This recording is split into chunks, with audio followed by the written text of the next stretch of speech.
Hello friends, नमस्कार। बहुत बहुत स्वागत करेंगे आपके अपने यूट्यूब चैनल GDS जी के क्लासेस में। साथियों, आज इस वीडियो में हम SSC GD कांस्टेबल के लिए स्टैटिक जीके के क्वेश्चन को कवर करेंगे, जो आपके एग्जाम की दृष्टि से काफ़ी ज़्यादा इंपॉर्टेंट है। इसके साथ साथ इसमें प्रीवियस ईयर के क्वेश्चन को सम्मिलित किया गया है। इसके साथ साथ इसमें आपको मिलेंगे काफ़ी ज़्यादा और इम्पोर्टेंट क्वेश्चन, ठीक है, जो आपके विभिन्न वर्ष के अंतर्गत पूछे गए क्वेश्चंस हैं। तो आप लास्ट बने रहिएंगे, वीडियो के लास्ट तक बने रहेंगे, तभी आप इसको सही से इसमें आप कर पाएंगे, ठीक है।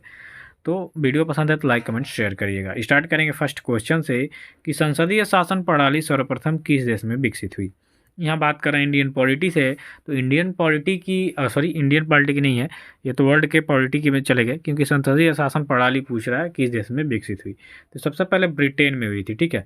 ऑप्शन नंबर 1 करेक्ट हो जाएगा कि सबसे पहले जो संसद यानी जो संसद वाली व्यवस्था है, देखिए विभिन्न देशों में संसद का अलग अलग नाम है। जैसे हमारे देश में संसद को पार्लियामेंट कहा जाता है, वहीं अमेरिका में जाएंगे तो कांग्रेस कहा जाता है, नेसेट कहा जाता है इजराइल में, ठीक।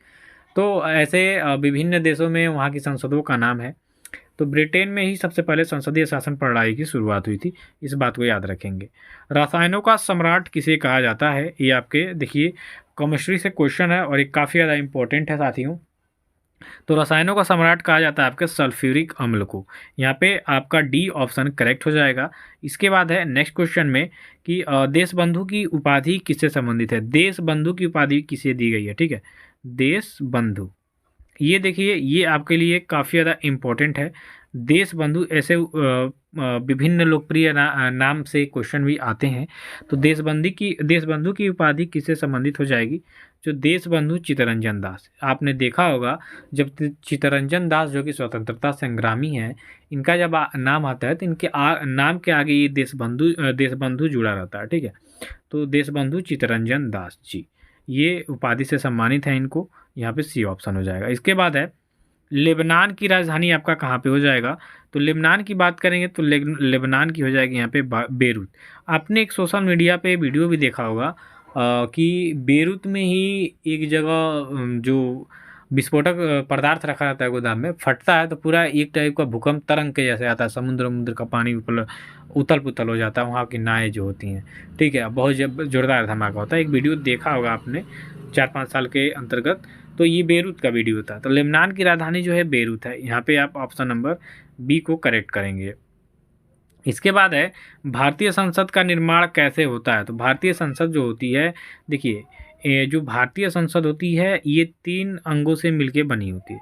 सबसे पहले है लोकसभा, सबसे पहले आपके राष्ट्रपति आते हैं, ठीक है। उसके बाद आपका आती है राज्यसभा, उसके बाद आपका आता है लोकसभा।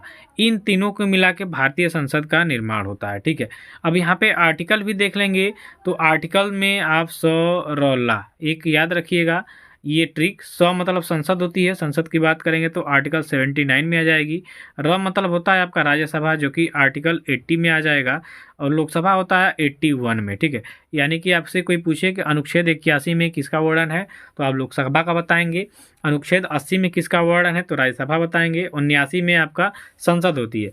बात करेंगे राष्ट्रपति की, तो राष्ट्रपति के लिए जो आपका आर्टिकल है 52 है, यानी कि 52, अनुच्छेद 52 में कहा गया है कि भारत का एक राष्ट्रपति होगा। तो आप यहाँ पे बता सकते हैं कि लोकसभा, राज्यसभा और राष्ट्रपति को मिला के भारतीय संसद का निर्माण होता है। अब संसद का अंग पूछ ले कि कितने अंग हैं, तो 2 हैं। सदन अंग तो 3 हो जाएंगे, अंग 3 होंगे, लेकिन सदन पूछ दे तो आपको बताना है लोकसभा और राज्यसभा, ठीक है। यहाँ पे याद रखिएगा विशेष तरीके से। नेक्स्ट है रेणुका झील आपके किस राज्य में स्थित है। तो रेणुका झील की बात करेंगे तो ये आपके हिमाचल प्रदेश में स्थित होगा। यहाँ पे आप बी ऑप्शन को करेक्ट करेंगे कि भैया जो रेणुका झील है ये आपके हिमाचल प्रदेश में स्थित है, ठीक है। तो आप बी को करेंगे। ये काफ़ी ज़्यादा इंपॉर्टेंट है, आपके एग्जाम में आया है।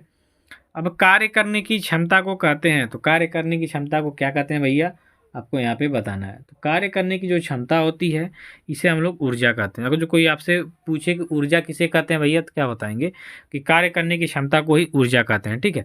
तो यहाँ पे ए ऑप्शन को आप सही करेंगे। कार्य करने की जो क्षमता है साथ ही ऊर्जा होती है। ऐसे क्वेश्चन छोटे छोटे आते हैं, आपको लगेगा कि बहुत ईजी क्वेश्चन है, लेकिन एग्जाम में बैठेंगे तो ईजी नहीं रहेगा।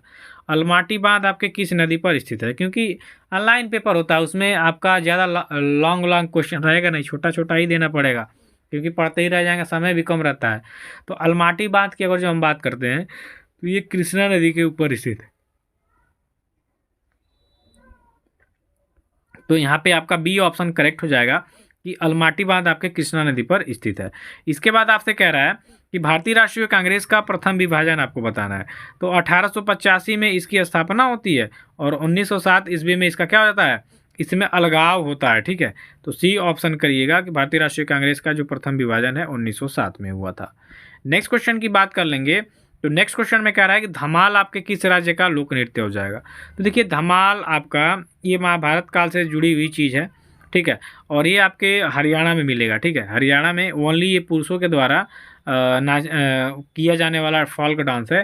ठीक है, तो यहाँ पे आपके ऑप्शन में दिया नहीं है, आप हरियाणा करिएगा। ठीक है, हिमाचल प्रदेश दिया है उसके जगह पे। चोंग आपके किस राज्य का लोक नृत्य हो जाएगा। चोंग, चोंग की बात करेंगे तो यहाँ पे नागा में ग है चोंग, तो चोंग मतलब नागालैंड। चोंग क्या है, नागालैंड। जो चोंग लोक नृत्य है ये आपके नागालैंड में किया जाता है। ठीक है, तो आप यहाँ पे सी ऑप्शन को करेक्ट करेंगे। नेक्स्ट क्वेश्चन में आ जाएगा कि राष्ट्रपति जी जो अपना त्यागपत्र देते हैं किसे देते हैं। तो देखिए अनुच्छेद 52 और अनुच्छेद 63, अनुच्छेद 63 में उपराष्ट्रपति हैं, 52 में राष्ट्रपति हैं। ठीक है, तो राष्ट्रपति अपना त्यागपत्र किसको देते हैं, उपराष्ट्रपति को। तो यहाँ पे आप बी ऑप्शन को करेक्ट करेंगे कि राष्ट्रपति अपना त्यागपत्र उपराष्ट्रपति को देते हैं। इसके बाद है भारतीय संविधान सभा के संघीय शक्ति समिति के अध्यक्ष कौन थे।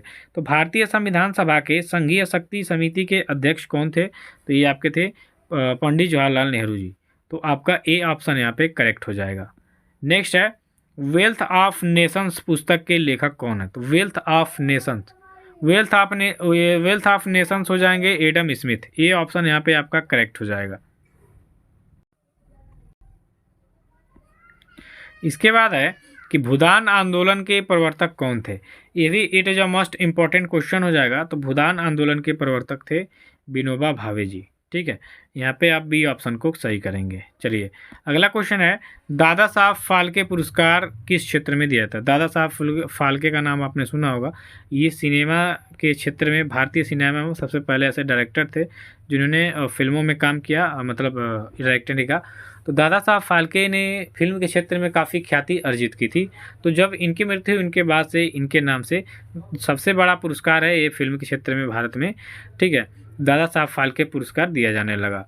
तो किस क्षेत्र में, फिल्म के या सिनेमा के। अगर फिल्म नहीं दिया रहेगा तो आपका सिनेमा रहेगा, नहीं तो फिल्म रहेगा। इस क्षेत्र में दादा साहब फाल्के पुरस्कार को वितरित किया जाता है। नेक्स्ट है सरस्वती सम्मान किस क्षेत्र में दिया जाता है। तो सरस्वती सम्मान की अगर जो हम यहाँ पे बात करते हैं, जैसा कि सरस्वती के नाम से ही आप समझ जाएंगे कि जो सरस्वती माँ का कार्य है वो कार्य क्या करती हैं, तो वो विद्या देने का, शिक्षा देने का कार्य करती हैं। तो ये जो साहित्य है ये जुड़ा होता है किससे, शिक्षा से ही। तो सरस्वती सम्मान आपका साहित्य से दिया जाता है। डी ऑप्शन सही होगा। इसके बाद है ग्रैमी पुरस्कार किस क्षेत्र में दिया जाता है। तो ग्रैमी पुरस्कार की बात करेंगे तो ये संगीत के क्षेत्र में बड़ा पुरस्कार है और ये दिया जाता है आपके किसके क्षेत्र में, सॉरी हाँ संगीत के क्षेत्र में। डी ऑप्शन यहाँ पे आप सही कर देंगे। इसके बाद आगे बढ़ेंगे कि कटक का जो संबंध है किस महापुरुष से हो जाएगा। देखिए कटक में ही अंतर्राष्ट्रीय कह रहा है, निकल गया मुँह से, गलती हो गई, सॉरी भैया। कटक अंतर्राष्ट्रीय नहीं बोलना था। देखिए भारतीय चावल अनुसंधान संस्थान की बात करेंगे तो ये कटक में संबंध पूछ रहा है कि इस महापुरुष से है। तो सुभाष चंद्र बोस जी का जन्म कटक में हुआ था। कटक की बात करेंगे और जो कोई कहे कि कटक पड़ता कहाँ है तो बहुत लोग पश्चिम बंगाल बता देंगे, लेकिन है कहाँ पे, उड़ीसा में। तो सी करिएगा इसका। नेक्स्ट है देशरत्न किसका लोकप्रिय उपनाम है। तो देशरत्न डॉक्टर राजेंद्र प्रसाद को दिया गया है ये उपाधि। तो आप यहाँ पे सी करेंगे। आगे बढ़ेंगे भारतीय मौसम विज्ञान संस्थान कहाँ पर स्थित है। तो भारतीय मौसम विज्ञान संस्थान है आपके नई दिल्ली में। यहाँ पे आप बी ऑप्शन को सही करेंगे। नेक्स्ट है जामा मस्जिद किसने बनवाया था। तो जामा मस्जिद की बात करेंगे तो शाहजहाँ के द्वारा बनवाया गया था। स्थापत्य कला का स्वर्ण युग था मुगल काल में। तो यहाँ पे शाहजहाँ हो जाएगा, जामा मस्जिद शाहजहाँ ने बनवाया था। अगले क्वेश्चन में देखिए अंतर्राष्ट्रीय महिला दिवस आपका कब मनाया जाता है। अंतर्राष्ट्रीय महिला दिवस देखिए बहुत ही इंपॉर्टेंट है, ये आपके एग्जाम में हमको लग रहा है कई बार पूछा है। ठीक है, तो अंतर्राष्ट्रीय महिला दिवस मनाया जाता है प्रत्येक वर्ष 8 मार्च को। यहाँ पे आप ए ऑप्शन करिएगा। नेक्स्ट है राष्ट्रीय ऊर्जा संरक्षण दिवस कब मनाया जाता है? ये इंपॉर्टेंट है, कई बार एग्जाम में आया भैया। तो राष्ट्रीय ऊर्जा संरक्षण दिवस भी मनाया जाता है आपके 14 दिसंबर को। यहाँ पे ए ऑप्शन करेक्ट करेंगे। नेक्स्ट है विश्व रेड क्रॉस दिवस आपका कब मनाया जाता है? तो ये मनाया जाता है 8 मार्च को अंतर्राष्ट्रीय महिला दिवस, 8 मई को विश्व रेड क्रॉस दिवस। तो ए ऑप्शन यहाँ पे आपका करेक्ट हो जाएगा।